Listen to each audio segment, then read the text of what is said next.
I lost my V-card to a 37-year-old woman, and now a 14-year-old girl has reached out to me claiming I'm her father.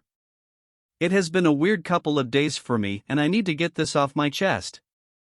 This all started on Friday when I got a Facebook message from an old colleague telling me my daughter was trying to get in contact with me. I hadn't heard from this person in years, so I was skeptical at first, but I decided to hear them out.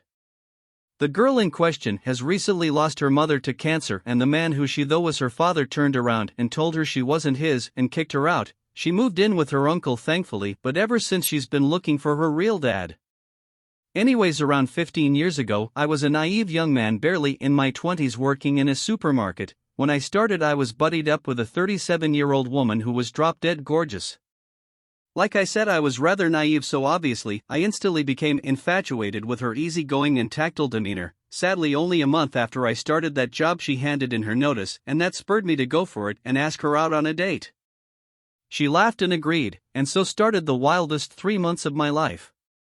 I won't go into details, but we were intimate on a handful of occasions, and I even stupidly confessed my love to her. But it was then she told me she was moving away to be with her fiancé, which left me absolutely heartbroken. Later, a colleague would tell me that she was also seeing a guy who worked on the checkouts at the same time she was seeing me. Back to the present day, and I had all but forgot about it. I have 2 kids and a very pregnant wife to think about after all, so this has somewhat knocked me sideways. I feel for the kid having her whole world torn apart so abruptly, but the thing is, I don't think I'm her father. Though I was young and foolish, I always used protection, but there is a part of me that hopes I am, as I can provide the loving family that she is so desperately looking for. I haven't told my wife yet because she is 8 months pregnant with our 3rd child and has enough to worry about, but I have arranged a paternity test. Another thought that crossed my mind that she is contacting me first because I am the better prospect, as I went on to bigger and better things while the other guy still works on the checkouts at the same store 15 years later, and from what I've been told has a bit of a problem with alcohol.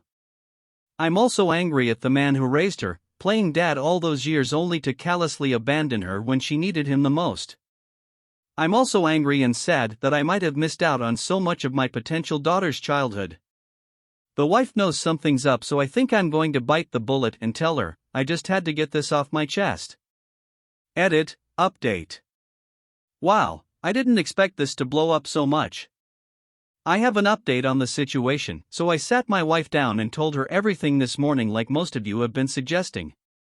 After giving me a severe tongue lashing for not telling her sooner, my wife said probably the most sensible thing I've heard, which is I should try and contact the girl's uncle to verify her story. And boy, am I glad I did. You see, I had made one fatal assumption, which was that the stepfather was the same person as the fiancé. Turns out checkout guy found out about the baby and claimed she was his. The fiancé broke things off after finding out about her infidelity and decided to move abroad. Checkout guy got a paternity test when the girl was born, and he wasn't the father, but he only did it to try and get back together with her, which obviously failed miserably. The stepfather didn't come along until a year or 2 later after the girl was born. He's been having a hard time dealing with the death of his wife, and after a particularly bad argument decided the best thing was for the girl to go and stay with her uncle, who was an absolutely lovely guy and actually remembered me even though I had only met him briefly in the past. Anyway, she is happy and safe at her uncle's. It's close to her school and she gets on well with her cousins.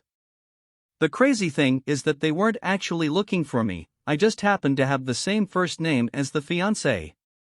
The young lady jumped the gun in getting in contact with me, but they are 99% sure that the fiancé is her father. This is when my wife made another sensible suggestion. God, I love that woman so much, and asked for the girl's birthday so we can match up the dates, and they don't quite match up, but I'm still going through with the paternity test just in case. The thing is, now I have to put up with the odd rendition of Billie Jean from My Beloved, which is probably going to last a few weeks before it gets old.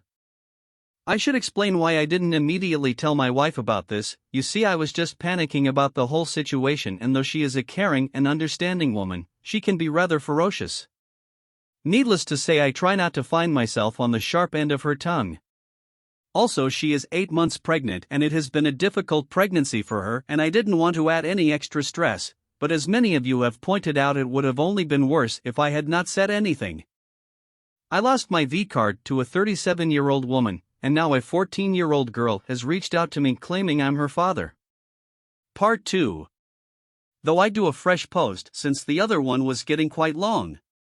For those who haven't read my first one, the title pretty much sums it up, and I left it waiting for the results of the paternity test, but it didn't look very likely. Well, the results are in.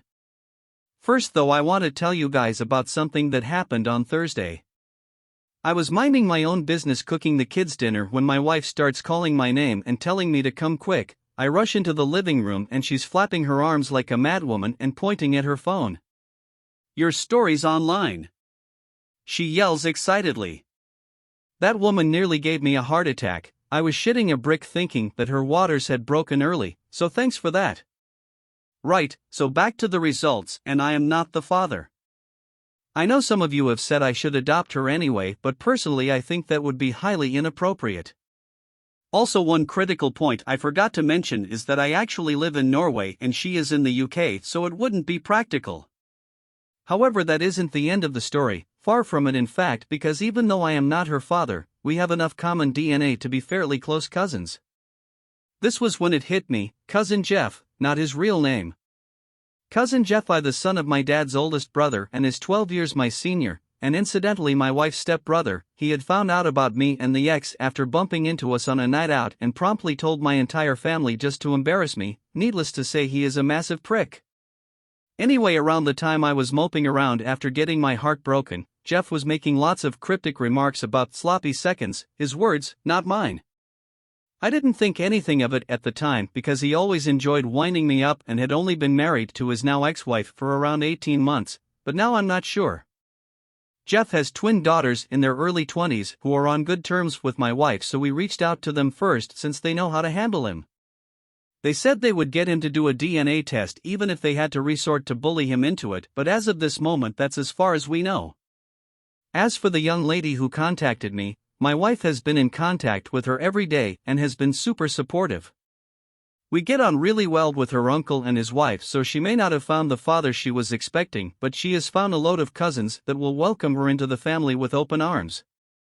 I just want to thank everyone who has taken the time to read my posts and send me such supportive messages.